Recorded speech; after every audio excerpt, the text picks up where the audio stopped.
नमस्कार, habitat society services के इस ट्यूटोरियल में आप सभी दोस्तों का स्वागत है। आपको याद दिला दूं कि ये ट्यूटोरियल सोसाइटी के सभी ऑफिस बेयरर्स, कमिटी मेंबर्स और सोसाइटी मैनेजर्स के लिए एक जरूरी लर्निंग और रेफरेंस टूल है, जिससे आप अपनी डिसीजन मेकिंग और आपके सोसाइटी के डे टू डे फंक्शनिंग को एफिशिएंटली पूरा कर पाएंगे। तो शुरू करते हैं हमारा आज का वीडियो। इस वीडियो में हम देखेंगे clause 12 management of society part 1। Bylaw number 109। Society की final authority general body meeting में होगी, जो इन बायलॉज में बताए गए तरीके से बुलाया जाएगी। Bylaw number 110। सोसाइटी के कामकाज का मैनेजमेंट उस कमेटी के पास होगा जो एक्ट, रूल्स और सोसाइटी बायलॉज के मुताबिक सही तरीके से बनाई गई हो। Bylaw number 111।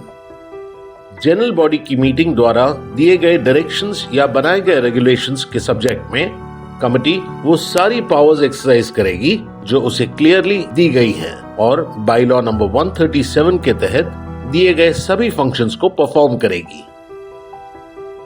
Bylaw number 112। Society एक बैंकिंग अकाउंट खोलेगी नजदीक के स्टेट या डिस्ट्रिक्ट सेंट्रल कोऑपरेटिव बैंक में या किसी शेड्यूल्ड बैंक में, जिसे पहले 3 कंसेक्यूटिव सालों में ए ऑडिट क्लास मिला हो, या किसी नेशनलाइज्ड बैंक में, या फिर स्टेट गवर्नमेंट के जनरल या स्पेशल ऑर्डर के तहत किसी भी परमिटेड मोड में, जैसे कि एक्ट के सेक्शन 70 में दिया गया है। ये अकाउंट सेक्रेटरी के साथ चेयरमैन या ट्रेजरर के जॉइंट सिग्नेचर से ऑपरेट किया जाएगा और सारी रिसीट्स और डिस्चार्जेस भी उन्हीं के साइन से वैलिड मानी जाएंगी। Bylaw number 113। कमेटी में सोसाइटी के 11 या 13 या 15 या 17 या 19 मेंबर्स होंगे। इस टोटल स्ट्रेंथ में सेक्शन 73B और 73C ऑफ द एक्ट के तहत दी गई सीट रिजर्वेशंस भी इंक्लूडेड है। मैनेजिंग कमेटी की टोटल स्ट्रेंथ और मीटिंग कंडक्ट करने के लिए रिक्वायर्ड कोरम की डिटेल्स नीचे के टेबल में दी गई हैं। इन्हें पॉज करके ध्यान से समझ लीजिएगा। मीटिंग का कोरम एग्जिस्टिंग कमेटी मेंबर्स की सिंपल मेजॉरिटी होगा। Bylaw number 114A। कमेटी के सारे मेंबर्स का इलेक्शन हर 5 साल में उनके टर्म खत्म होने से पहले एक्ट 73CB और उसके अंडर बनाए गए रूल्स प्रोसीजर के मुताबिक कंडक्ट किया जाएगा। कमेटी की जिम्मेदारी होगी कि वो अपने टर्म खत्म होने से पहले स्टेट इलेक्शन अथॉरिटी को इलेक्शन कंडक्ट करने के लिए इन्फॉर्म करे। अगर ये ड्यूटी पूरी नहीं की गई तो कमेटी के मेंबर्स की टर्म खत्म होने के बाद वो अपने पोस्ट पर बने नहीं रहेंगे और रजिस्ट्रार द्वारा सेक्शन 77A के तहत एक्शन लिया जाएगा। बी, सोसाइटी की कमेटी 2 एक्सपर्ट डायरेक्टर्स को कोऑप्ट कर सकती है जो सोसाइटी के ऑब्जेक्ट्स और एक्टिविटीज से रिलेटेड हों। इन कोऑप्टेड मेंबर्स की संख्या बायलॉ नंबर 113 के मुताबिक कमेटी की टोटल स्ट्रेंथ के अलावा मैक्सिमम 2 तक हो सकती है। ऐसे कोऑप्टेड मेंबर्स को सोसाइटी के किसी भी इलेक्शन में वोट देने का अधिकार नहीं होगा और ना ही वो कमेटी के ऑफिस बेयरर्स के रूप में चुने जा सकते हैं। सी, सोसाइटी की कमेटी 2 फंक्शनल डायरेक्टर्स को कोऑप्ट कर सकती है।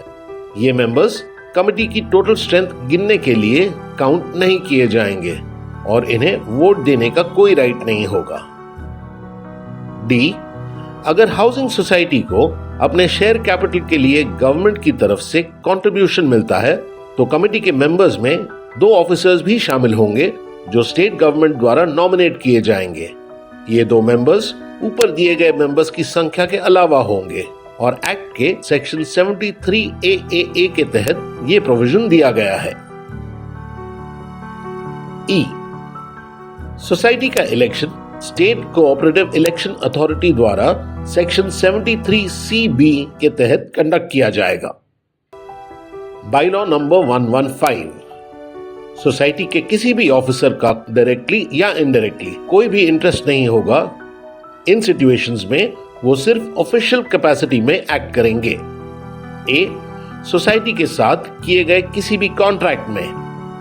बी, सोसाइटी द्वारा बेचे या खरीदे गए किसी भी प्रॉपर्टी में, और सी सोसाइटी के किसी भी दूसरे ट्रांजैक्शन में, बस उस केस के अलावा जहां सोसाइटी ने अपने पेड एम्प्लॉय को रेजिडेंशियल अकोमोडेशन देने के लिए इन्वेस्टमेंट की हो या लोन लिया हो। बायलॉ नंबर 116, कोई भी व्यक्ति कमेटी का मेंबर बनने के लिए एलिजिबल नहीं होगा या उसमें कोऑप्ट नहीं किया जाएगा अगर ए उससे कोई ऐसा ऑफेंस हुआ हो जो मॉरल टर्पिट्यूड से रिलेटेड हो जब तक उसके कन्विक्शन के बाद 6 साल का समय नहीं गुजर जाता, बी उसने नोटिस मिलने के 3 महीने के अंदर भी सोसाइटी के ड्यूज का पेमेंट नहीं किया हो जो लिखित रूप में हैंड डिलीवरी या रजिस्टर्ड पोस्ट से उसे दिया गया हो और ड्यूज का पेमेंट डिमांड किया गया हो, सी उसे एक्ट के सेक्शन 79, 88, 147 के तहत जिम्मेदार ठहराया गया हो या उसे एक्ट के सेक्शन 85 के तहत इंक्वायरी के खर्च की पेमेंट के लिए जिम्मेदार ठहराया गया हो, डी अगर एसोसिएट मेंबर की बात हो तो अगर मेंबर ने इन बायलॉज के अकॉर्डिंग नो ऑब्जेक्शन सर्टिफिकेट और अंडरटेकिंग सबमिट नहीं की हो, ई वो एक्टिव मेंबर नहीं है, एफ उसने बिना पहले रिटन परमिशन के अपना फ्लैट या उसका कोई हिस्सा सबलेट किया हो या लीव एंड लाइसेंस या केयरटेकर बेसिस पर दिया हो या किसी और तरीके से पोजेशन छोड़ा हो या अपने शेयर्स और इंटरेस्ट को सोसाइटी में बेच दिया हो। बायलॉ नंबर 117, अगर सोसाइटी की कमेटी के मेंबर्स की जनरल इलेक्शन में 2/3 या उससे ज्यादा मेंबर्स चुने जाते हैं तो रिटर्निंग ऑफिसर या कोई भी दूसरा ऑफिसर या अथॉरिटी जो इलेक्शन कंडक्ट कर रहा हो उस इलेक्शन के रिजल्ट्स डिक्लेयर होने के 7 दिन के अंदर उन मेंबर्स के नाम और उनके परमानेंट एड्रेसेस रजिस्ट्रार को भेज देंगे। रजिस्ट्रार को इन नामों और एड्रेसेस को रिसीव करने के 15 दिन के अंदर उन्हें नोटिस बोर्ड या अपने ऑफिस के किसी परमानेंट जगह पर नोटिस लगाकर पब्लिश करना होगा और जब कमेटी कॉन्स्टिट्यूट हो जाएगी तब उस पब्लिकेशन के बाद सोसाइटी के कमेटी को ड्यूली कॉन्स्टिट्यूटेड माना जाएगा। जब 2/3 मेंबर्स का डिटर्मिनेशन हो तो फ्रैक्शन को इग्नोर किया जाएगा।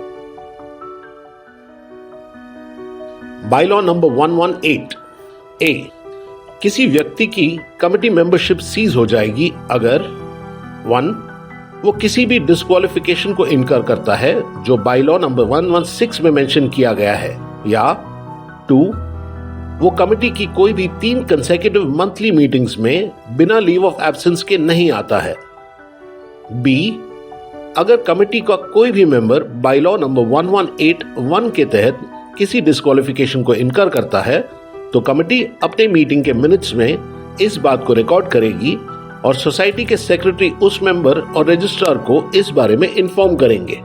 ऐसे मेंबर को रजिस्ट्रार के ऑर्डर पर मैनेजिंग कमेटी का मेंबर नहीं माना जाएगा। बायलॉ नंबर 119, कमेटी का कोई भी मेंबर उस मैटर पर डिस्कशन में शामिल नहीं होगा जिसमें वो डायरेक्टली या इनडायरेक्टली इंटरेस्टेड हो। बायलॉ नंबर 120, बायलॉ 114A के तहत चुने गए कमेटी के ऑफिस का पीरियड 5 साल होगा जो ऑफिस अज्यूम करने की तारीख से शुरू होगा। तो आज के लिए बस इतना ही। अगले सेक्शन में हम आपको बताएंगे clause 12 management of the society part 2। फिर मिलेंगे अगले सेक्शन में। हैबिटेट सोसाइटी सर्विसेज से जुड़ने के लिए धन्यवाद।